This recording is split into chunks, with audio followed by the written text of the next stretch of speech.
there's not going to be any multiplayer versus modes. There will be 2-player split screen. Let's see if these machines can handle it. And 4-player online co-op. And it looks good.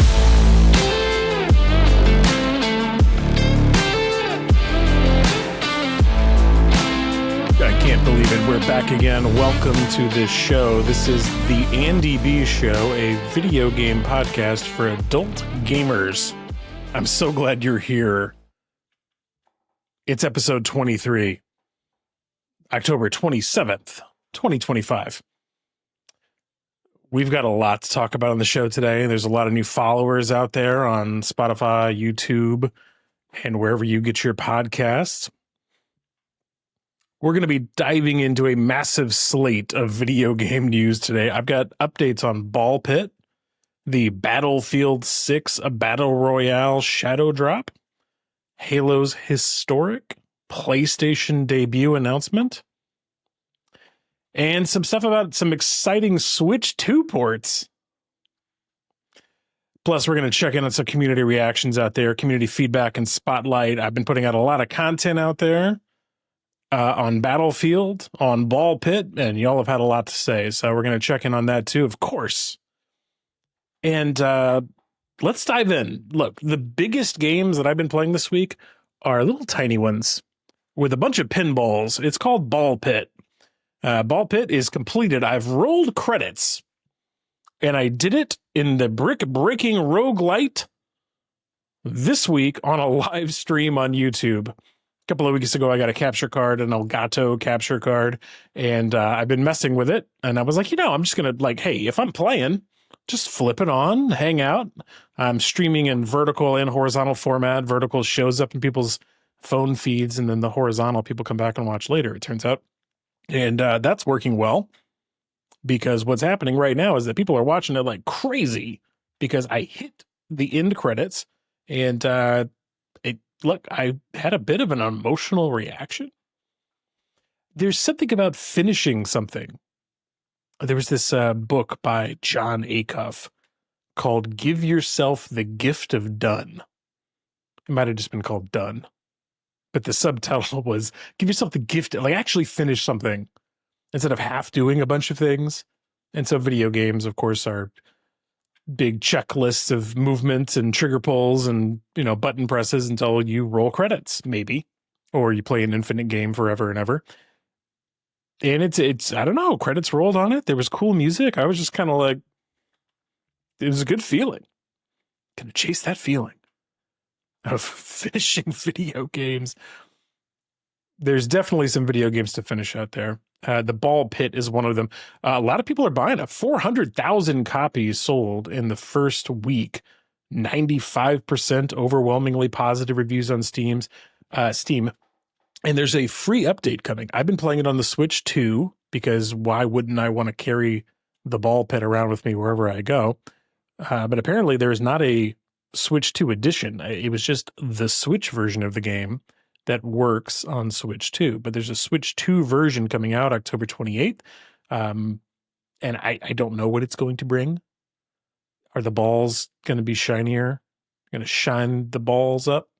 What's going to change? It's like a pixelated, kind of a classic art game. I don't really know what they're going to change, but the regular Switch version's running fine. A lot of you out there are playing it on Xbox Game Pass because it's part of Xbox Game Pass Ultimate.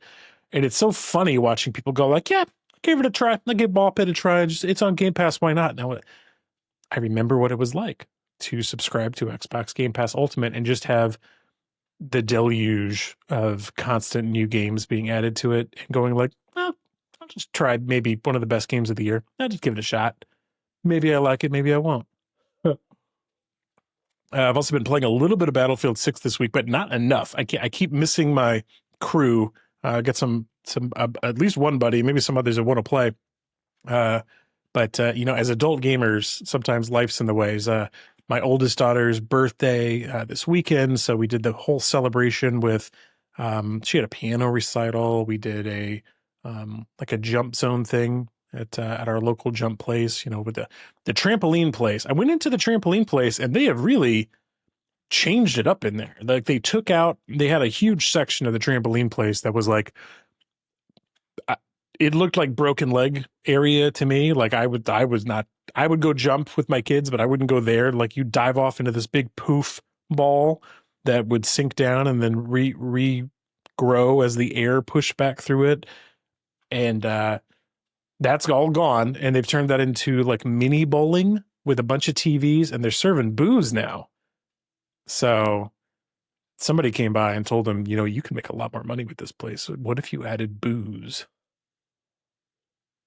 It's still mostly for kids, but that section is clearly like for families that want to do the mini bowling.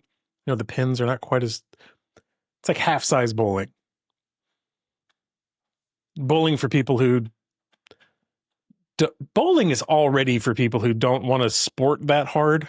It's like, hey, why don't I sit down most of the time and then lunge this ball down a slick wooden panel floor and then wait a while I eat hot wings and drink beer. It's great. I'm not sport shaming bowling. I'm just saying it's already relaxing. It's already a chill that like pickleball is way more. Pickleball might as well be, squash or something in comparison to bowling. But then they made mini bowling, which is even more chilled out. But they got a bunch of tables and stuff. And so you can kind of like, there was finally a place for like, somebody who definitely wasn't going to be jumping, but was bringing their kids to the jump place to hang out, have some wings, have some beers, watch some sports, maybe get talked into rolling up. I don't know if the balls were half size. I spent a lot of time in the last 2 weeks talking about balls and ball sizes because of Ball Pit. That's all behind me now. Just kidding. I think that there's going to be a lot more Ball Pit playing. I unlocked New Game Plus. I'll probably stream some more of that at some point. But tonight, technically I record this on Sunday, the day before you hear it. But tonight, I plan to play some Battlefield 6. Ball Pit's getting cast to the side. We're going into the Battlefield. Battlefield's feeling real good. There's a bunch of Battlefield news this week as well. I mentioned earlier that they're shadow dropping, reportedly shadow dropping the Battle Royale mode. Season 1 is supposed to start on October 28th, and there's a bunch of details in it that like aren't super, like they're details technically. They're calling it like post-launch content, and they're saying the season is like a couple of weeks. It's not clear. Like some of the messaging is a little bit confusing about what exactly you get and what you're going to pay for. And I don't think it's going to get clear until Tuesday this week when it comes out. I'm sure they're going to have a paid battle pass because they've already been letting people prepay it by buying the Rogue edition or whatever of the game. So we'll see what the battle pass actually is, what it consists of. All I know for sure is that all of the weapons that are in the main game take so long to unlock and unlock all of the features for them that it's like, why would I pay extra? Why would I pay for a battle pass? Because they're also going to give a bunch of free stuff away in the new content. So they're talking about the free stuff, the paid stuff in the battle pass, they're barely talking about. The free stuff, they're talking about free post-launch content to the tune of 3 different drops on October 28th, November 18th, and December 9th. The first one is called Rogue Ops on October 28th. It's going to have a new map. Looks like some oil fields, black whale fields. It's got a new mode called Strike Point, which I read a little bit about. It sounds like it's like 4v4, like 1 death per round, almost like a Counter-Strike kind of thing. Some people I know are really into that, like 1 death per round, because it makes everything very, very intense. You got to really watch your P's and Q's. There's a new vehicle, a new sidearm, a new carbine, a mini scout sniper rifle, and a new rail cover and LPVO attachments. I don't know what that is. The implication here is like it's got free launch content, isn't like an asterisk, but that is in the big text. It implies that all of this is free and not part of the battle pass. So then a couple weeks later, you got California Resistance, such a new map, a new mode, and like 4 new weapons or attachments. It's weird that they're like advertising the attachments. Do you want the Troy Angle detachment? That comes out as free content with California Resistance on November 18th. I'm surprised they're not advertising camos in here. Winter Offensive comes out December 9th. It's got Ice Lock Empire State Map, a limited time event. I guess it's going to be Christmassy. Here's your holiday event in Battlefield 6. And you're going to get an Ice Climbing Axe melee weapon. Okay. That all looks free. Like it's supposed to be just the free stuff that comes with it. Cool. But, and there's a battle pass. But, and there's a lot of reports that there's a free Battle Royale shadow drop mode that they're not talking about. That's just going to show up. And that's cool, but it almost seems too early. Like people are just getting into the game, like 7 million. I guess if you want to keep the hype going, but I feel like most people are just, maybe I'm like self-yard sticking and I'm going like, I'm still looking to get more sessions in before I even feel confident that I've tried all the starter weapons, you know, that could just be me. Yeah, so a lot of news this week with big games. But we have like 1,000 small, like it was the busiest news week. I had a busy work week and I would, at night, I would be like, what's all this news? And I would kind of catch up and collate it. And I brought it here for you. I'm not going to, as you might know about this show, I'm not going to cover absolutely everything. I'm going to cover the stuff that I find interesting that I think you might like. And if you agree, great. Then that means you're probably enjoying the show. And if you're like, man, why didn't Andy cover this thing?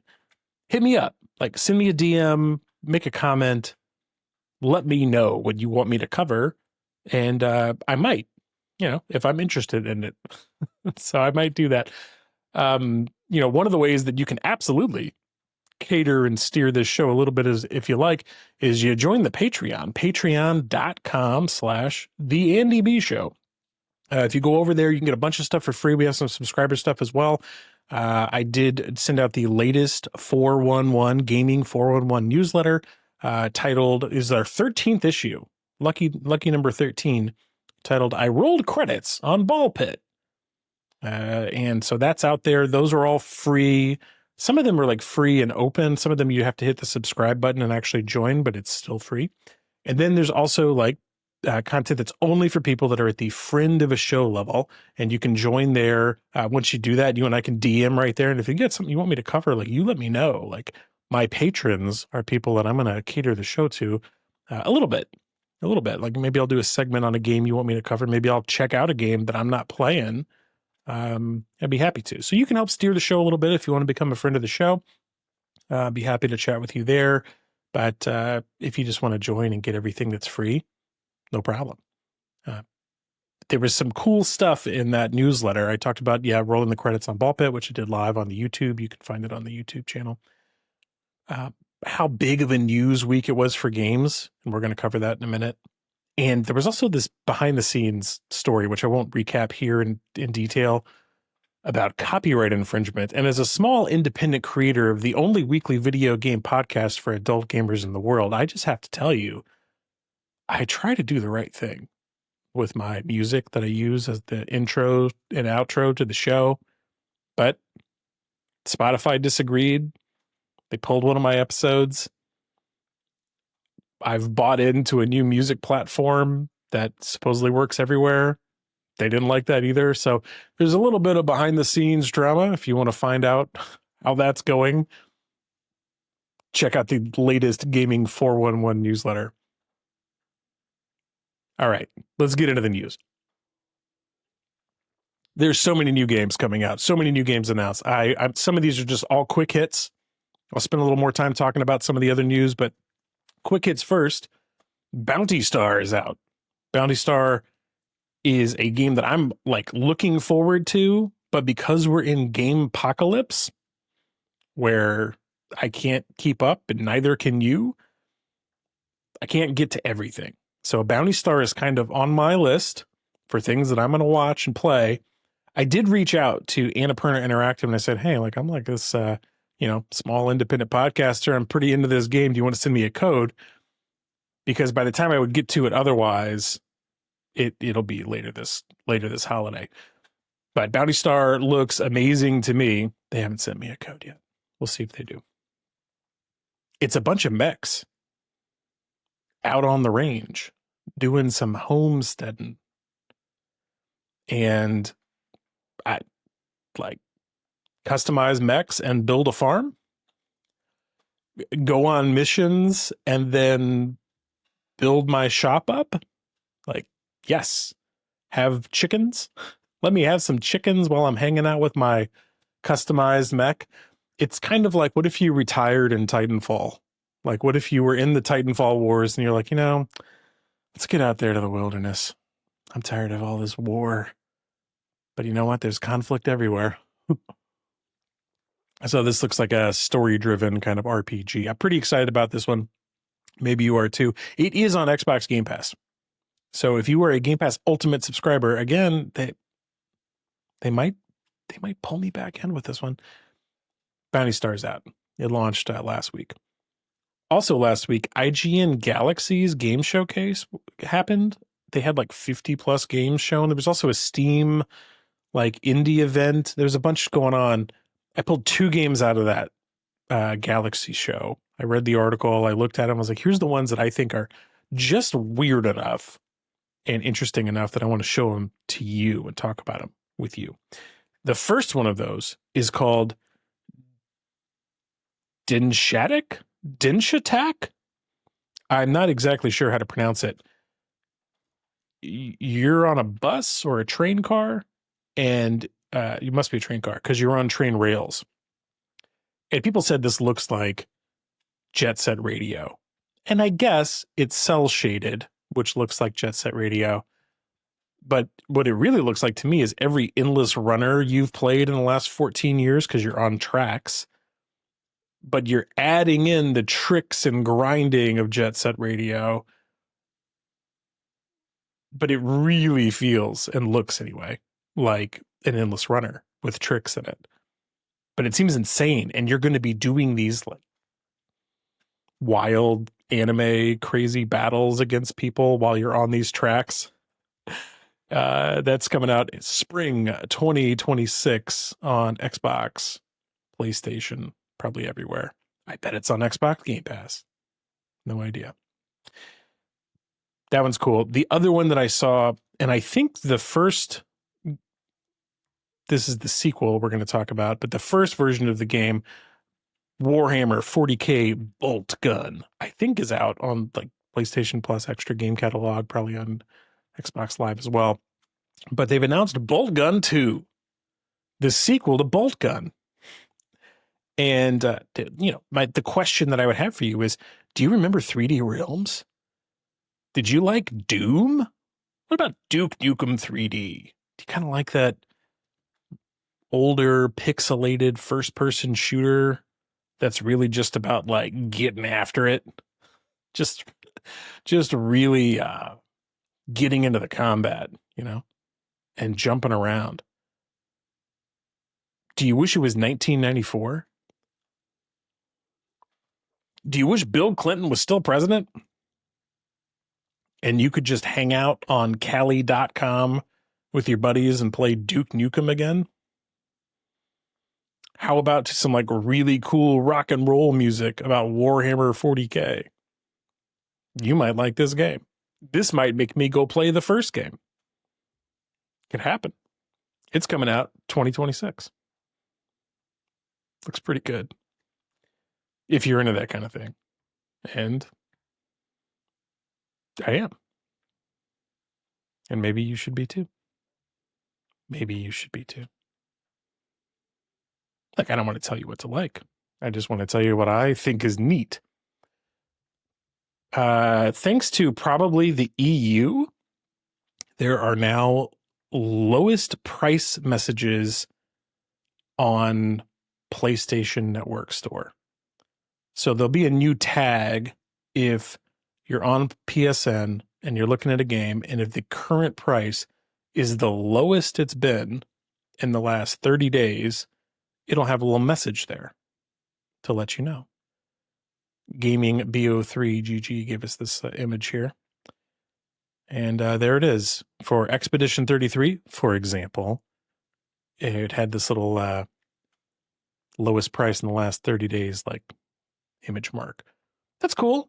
Like, sometimes I'll add stuff to my cart on Amazon.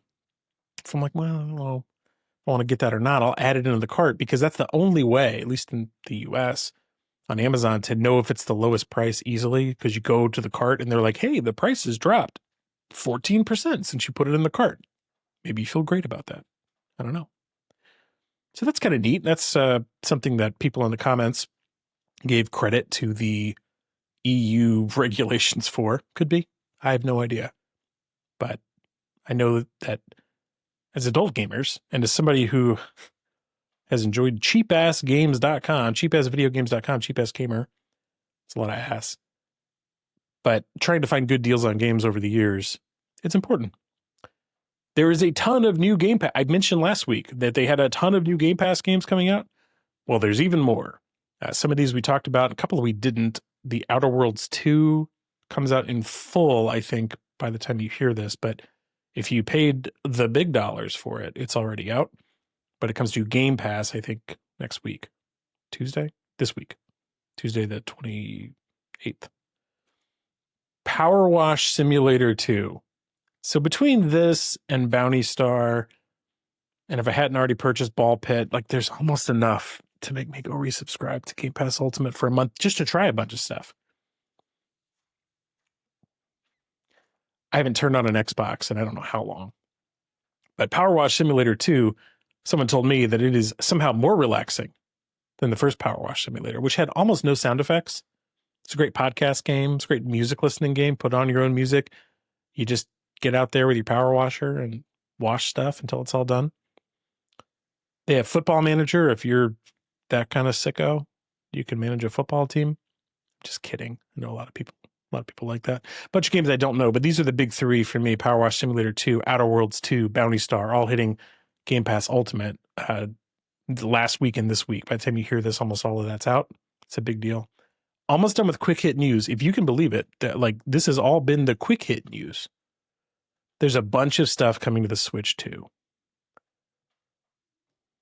A bunch of stuff. One of those things that's coming to the Switch too is just in time for Halloween. I played this game back on the GameCube, and it is called Luigi's Mansion. And Nintendo Switch Classics is pulling it back up. They're pulling back the original GameCube Luigi's Mansion. They're putting it on the Switch 2 via the Classics program. So if you have a subscription to Nintendo Switch Online Plus expansion pack, you can get this. I think this was one of the first games that Mrs. B and I beat together. Like we played through the whole game together. We'd pass off the controller back and forth. And it was great. Great game. 2001 that game came out. Yeah, Mrs. B and I had been together for a while. What's coming to Switch 2 that could ruin a marriage? What's coming to Switch 2 that could be the end? It's Factorio is coming to Switch 2. I don't think there's co-op in this. The Nintendo Switch 2 edition of Factorio is coming. And I tried to play this on my Mac. It doesn't matter whether it's Mac or PC. The controls in Factorio were abysmally difficult to try and figure out. If they're going to put it on Nintendo Switch 2, it gives me hope and belief that they have tried at least once to make the controls great. Because if the controls are great and you could take it on the go, I could get into that. I could get into that game. And it's the kind of long game that you can just play for hundreds of hours. And so it's a great idea to have it on a Switch 2. Because you're like, oh, I'll just pull out the Switch 2 and play this, when I'm on the plane or whatever. And the other thing that's coming out on Switch 2 that you could probably play for hundreds of hours that is the Assassin's Creed Shadows game, believe it or not. Ubisoft has these huge open worlds, and we expect that they're not going to fit on the Switch 2, but here it is. I don't exactly know when this comes to Switch 2. I think it's this holiday season. And based on the footage that I'm seeing on YouTube, like, I think they, I think they brought it down just a little bit, maybe brought the fidelity down a little bit, but not much. It looks pretty good. It's going to look good on the Nintendo Switch 2 screen, I'll tell you that. And that's the kind of game that you can play for a long time. A long time. I need them to do a Nintendo Switch 2 Witcher 3 edition so I can maybe finally finish that. Available December 2nd. Switch 2. Okay, the last one in the quick hit news before we take a quick break is the Marvel Cosmic Invasion. They've got a release date for this.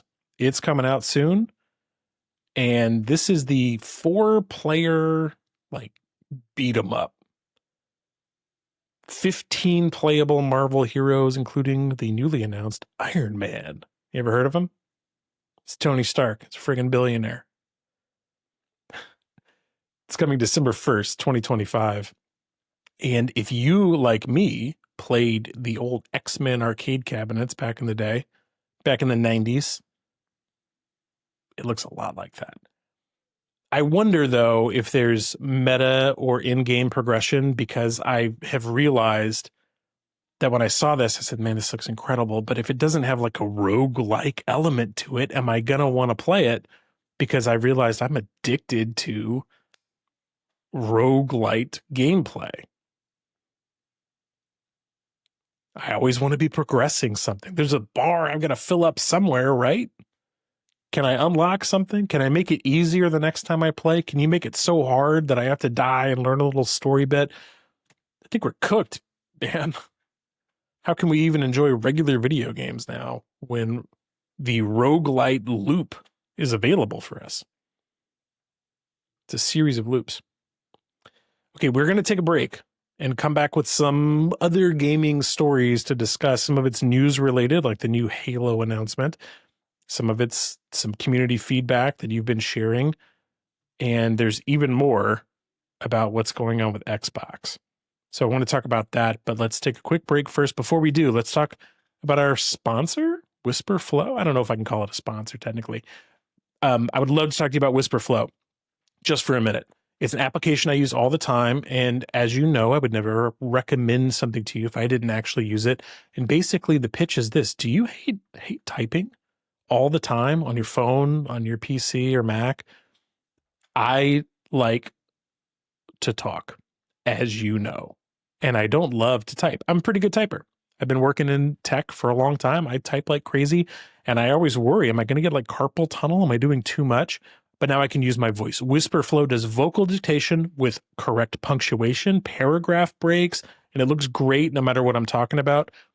Most people type 40 to 60 words per minute, but with Wispr Flow, I'm at over 130 words per minute. Let me get you the latest stats. 138 words per minute. The top 1% of all Wispr Flow users, that's me, Andy B. I've been using it for 7 weeks, 34,000 words dictated in 45 applications. I use it on my home, my work PC, I use it on my phone. Pretty much use it everywhere. And the fact is the built-in microphone, like when you just hit the mic button on iOS and Mac, it's not good enough. It jumbles your words, it gets things wrong, it doesn't remember all your proper nouns. And Wispr Flow, when you speak into it, you can put it into anything, whether it's Slack, Notion, text boxes, anywhere. It knows what you're saying and it has a dictionary to learn and remember your proper nouns. So when I'm chatting with my Game of Thrones Legends alliance and the keyboard in that game is terrible. The game's great. Well, match 3 game. But it knows if I'm talking about Viserys Targaryen, the Battle of Blackwater. It knows that stuff. And it gets it all correct because it runs it through AI super fast, brings it back and punctuated, but it's what I said. It's not like I give it a prompt and it comes back with AI slop. It just cleans it up, cleans up the punctuation. So you get 2 weeks of free premium access or 2,000 words per week of non-premium access after that. You don't have to sign up and subscribe. And for a lot of people, that might be all you need. 2,000 words a week of dictation, that might be fine. Obviously, what am I running at? Like 5,000 words a week? Is that kind of what the math is at? So I'm a power user. But check the link in the show notes. There's a referral link, an ad link from me. Doesn't cost you anything extra, but if you decide to subscribe and be a premium member, I get a little cut of that, so it helps support the show. And as you might have heard earlier, it's getting more expensive to run this show. So if you decide to become a power user and purchase a subscription, let me know how you like it. No pressure, just something cool I want to share with you, and it helps the show. So thank you very much for checking it out. And we're going to be back in just a minute. We're going to talk about Halo Campaign Evolved. See you in a minute. The year was 2001. The game was Halo Combat Evolved. And today, as you hear this, they're making Halo Campaign Evolved. New announcement has come out from Xbox Studios here that they are remaking, not for the Halo Master Chief Collection, but a full remake of the campaign from the original Halo Combat Evolved. They're calling it Campaign Evolved. There's not going to be any multiplayer versus modes. There will be 2-player split screen. Let's see if these machines can handle it. And 4-player online co-op. And it looks good. You're going back to the ring for the very first time. It's going to tell the story of Halo Combat Evolved. And it looks amazing. If you like that game and if you listen to that music and you were there in 2001, then you go, man, that feels right. Yes, I will buy that again. It's looking real good. Pretty excited for that. It is coming out, of course, as many Microsoft games are doing, on PlayStation in 2026. Not just Xbox. It's also coming to Steam, Xbox Cloud, of course, Play Anywhere, I'm sure. But they're going to add some new missions. There's going to be like 3 new prequel missions, and of course, all the classic weapons. So pretty exciting stuff. They did like a big Halo event. They brought in a bunch of people, a bunch of folks I follow on Threads, and like went out there, you know. So that's pretty neat. You looking forward to that? Little Halo campaign evolved in 2026.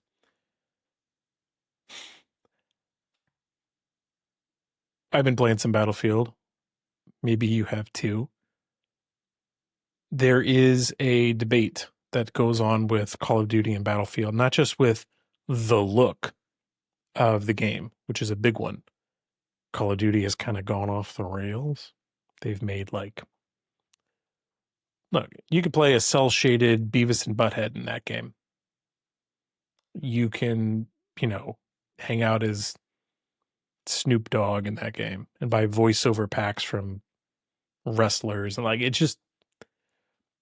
it's kind of a meta game like Fortnite. Fortnite kind of has a little bit of everything. As many properties as they can suck into it and put their hands on, they're going to put into Fortnite. And they've kind of done that with Call of Duty. And so it's wacky. If you watch somebody streaming that game, you're like, what am I looking like? What game? Like, I know the game because I could see the movement and I see the gameplay, but like the visual identity is everything. The visual identity of Call of Duty is metaverse. And I think that's fine if you want to make a metaverse game. Battlefield, thankfully, to many people, has decided not to make a metaverse game. They said, we're going to make a Battlefield game. It's still going to be widely, you know, they want to sell it to as many people as possible, but they're trying to keep the look realistic. I mentioned a couple of shows ago that lends itself to a little bit of military fetishism as they try and be super accurate with the looks and the sounds and the feel and the uniforms and everything else. But it's a look, it's a decision, just like it's a decision to make Call of Duty a metaverse game. So it's fine. But the other difference isn't just the look and how it sounds, it's how it feels to move. Call of Duty has been, they made a game in Call of Duty. I can't remember which one it was. It'll come to me. Something evolved where you had jetpacks. It was in the future. I played it. I beat the campaign. It was great. Can't remember the name of it. You had jetpacks that would kind of scoot you onto the walls and you could wall run. like you could in Titanfall 2, kind of at an angle, only for a few seconds, and then you jetpack off. Fine. I'm glad they tried new stuff. That's neat. The last Battlefield had a wingsuit. You could wingsuit down, not just parachute down. That's fine. But Battlefield 6 is selling so well because it is a little more grounded and realistic. Call of Duty doesn't just have the occasional burst into wild movement. They're well known for the concept of slide canceling. So when you start a slide by running and then hitting the crouch button to kind of slide, but then you can cancel up out of it a little bit before the animation's over and pop up out at a faster speed than you could when you were running before. So slide canceling allows people to do a lot of wild, jumpy slide, like up and down, jumping up and down, kind of sliding movement. And if you watch any of these streamers that do it, you'll see them kind of pop to that move to move across the countryside in the Battle Royale mode just a little bit faster. Fine. I don't ever want to do that. Ever. I didn't even like bunny hopping back in Counter-Strike, but fine. In Battlefield, it's more about positioning. Do you have cover on this, lane? Are you looking down the alleyway and you're crouched, or you've got your machine gun, mounted, or your sniper rifle mounted? And do you have full control of that area? And if so, anybody that comes in there, because they're also moving realistically and not slide canceling and bunny hopping, you can just put fire down the range, right? Which again is very realistic, military realistic. You're going to do fire down range, control fire, cover fire. They have suppression mechanics in Battlefield 6 where if you get suppressed, your ability to hear the sounds in the game virtually is changed a little bit and your vision is blurred just a little bit. And it's not designed to make it, completely unusable for you to play, but to say, hey, your character is getting downrange fire all around them and it has suppressed you. And so to make it feel right, it's like you can't hear and see quite as well. Maybe your reaction time is also messed up. I don't know all the mechanics exactly, but you feel it when you're suppressed and you get points when you suppress other people. So even if you don't knock them out, like it makes sense to put fire down range if you're a light machine gunner support person, right? It's like use those rounds to suppress the enemy so other people can flank around. So they have more movement and mechanics that are designed to give you slightly, it's still a video game, slightly more realistic movement around the map and less of slide canceling, bunny hopping, Call of Duty, jump all over the place. And where it really causes a problem is in small spaces where you might have, you might be in a building or a cafe lobby or in Battlefield. And if somebody came flying in, zooming super fast across the room, turns around 360, no scopes you, you'd be really upset. Happens in Call of Duty all the time. All the time. Battlefield doesn't happen in there. And that has caused a new debate.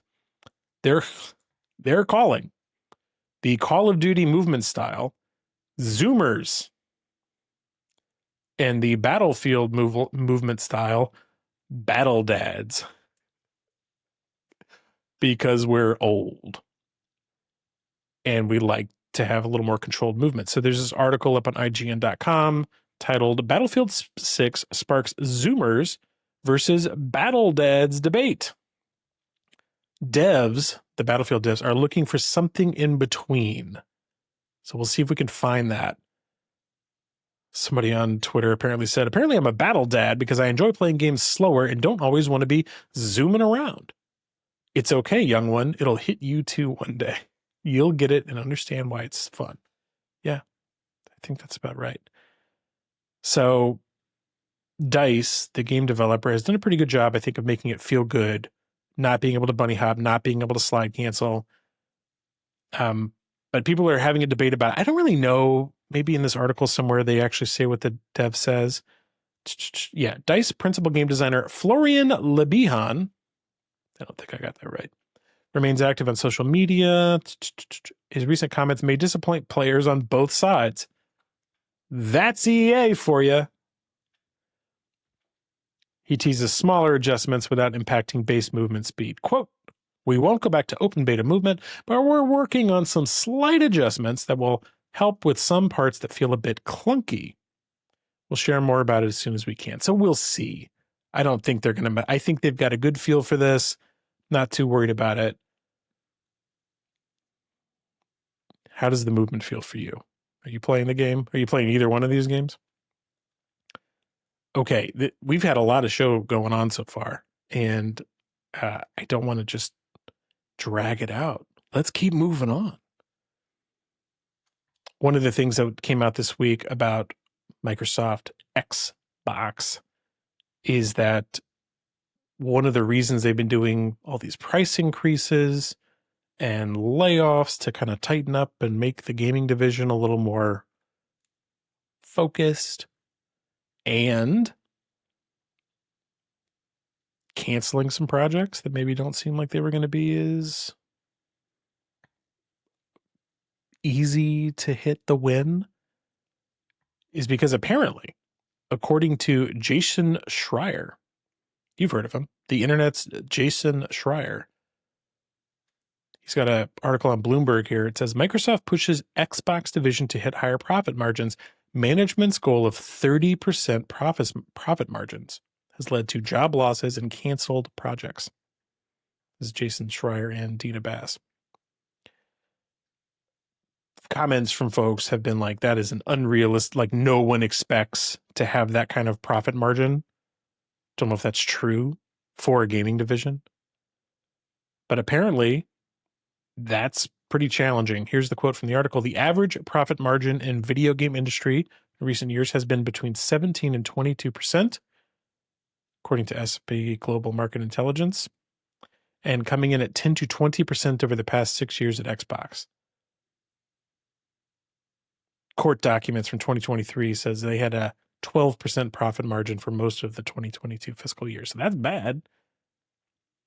But to increase it 200% seems pretty aggressive. Quote from S&P Global here says a 30% or better margin is usually reserved for a publisher that's really nailing it. And let me tell you, Xbox has not been really nailing it. I think they're hitting a serious stride right now, but not because of the cuts. Like we're going to see what happens with the cuts. You know, are they going to have enough? Well, they'll just buy more studios, I guess. You know, are they going to have enough to keep things going? But they have more studios than any other publisher in the world right now, and probably a huge pipeline. So people have said, you know, Xbox is laying people off and raising prices on Game Pass because of greed. I don't know if it's greed, but those are high expectations. Very high. One other game that is got announced that I wanted to showcase with you before we jump into Community Spotlight here was a Dragon Quest 1 and 2 HD 2D remake. This got announced. Maybe it was already announced, but a new trailer came out and I took a look at it. I think I kind of half started maybe one Dragon Quest back on like PlayStation 2 or something like that.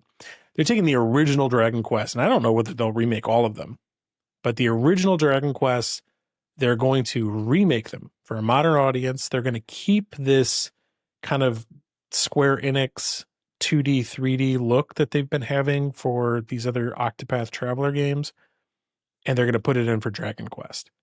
So to that end, like it looks very nice. I think it'd probably be pretty hard to go back and play the original Dragon Quest games. But like a lot of these remakes, and you can remember that a remake means they're probably going to change a lot. They're not just upgrading the graphics.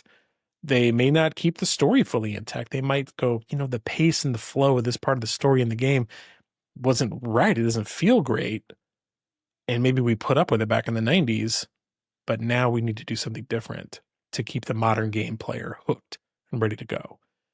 So, you know, these remakes can change the flow of the game. They could change the menus and the mechanics. So they want to keep the essence of what is there. And I'm imputing a lot about these Dragon Quest remakes. I don't know if they feel this way. I'm just saying I'm seeing this from other remakes. But the look of the remake is, you know what? Maybe this will be my first Dragon Quest game. It looks pretty good. It's real good. So what about you? Have you played any of these Dragon Quest games yet? How do you feel about remakes? Okay, it's time for the third week of the new segment called I Should Really Get Back to That Game. And as you may know, I have a public Google Sheet where I've got my list. My list of games I should really get back to. It's not a to-do list. It's just a list. And I'm going to re-rank it every week on the podcast of games that I'm most likely to play next. And it's helpful for me because it kind of remembers where was I? What was I doing last? And I've started to add in a couple of links for a few things in here, but I wouldn't go this is not where I would go at this point for the number one hot links of the, for every game. But here's the list as it stands. Ball Pit is number one, and I just completed. I ran credits. I'm in the end game, and I'm probably going to go back and play it. I mentioned I'm going to play Battlefield 6 tonight, so that's about to be the number one game. I've been playing Overcooked 2 with my kiddos. That's number 3. I did boot up Ghost of Tsushima because I need to get that t-shirt. Bad. And what am I likely to play next? I added a couple games that we've been talking about. Bolt Gun, Denshattack, Marvel Cosmic Invasion, but I don't really know when I'll get to those. Actually, Bolt Gun is not Bolt Gun 2. I have to add a separate entry for Bolt Gun 2 because that's for 2026. Bolt Gun is out now. And I think I can go find it and play it. So I'm going to move Bolt Gun up because I want to kind of see how that game feels. I'm going to put that right behind Ghost of Tsushima. And if I resubscribe to Game Pass, I think Bounty Star will go up the list. And either Annapurna Interactive will send me a code for that game. I've pleasantly requested one. We'll see what they do. It's my first time reaching out to a publisher to go, hey, I'm an independent video game podcast. Code? I'd love to cover the game, and I just don't have access to it. I can buy it. I can buy a subscription to the game, but there's already 15 games on this list. So if you want to cut the line, I will let you do that by jumping in. I'd love to cover it. I will play Bounty Star at some point. I just don't know when. And that's kind of the list. The list hasn't changed a ton for this week, but you'll see it's interesting. Certain things kind of fall down the list. You'll see this almost in real time, right? Hollow Knight is now number 10. It's moving down the list as other things come up. This is how life works for these adult gamers. So that gives us our new top 5 games I should really get back to, and in the order of the most likely that I'm actually going to get back to it. Number 1, Battlefield 6. Number 2, Ball Pit. Number 3, Overcooked 2. Played some already today. We'll probably play some more. Number 4, Ghost of Tsushima. Number 5, Bolt Gun. So that's the new list. Are you keeping track of your games you should really get back to?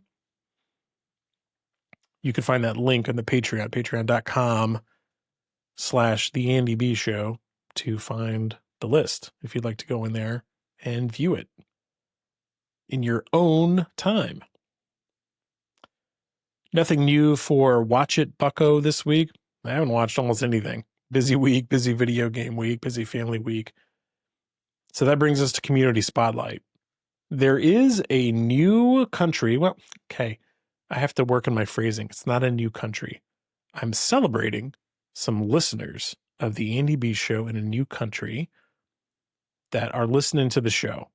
0.4%, just a small amount of you are listening from the Congo in Africa.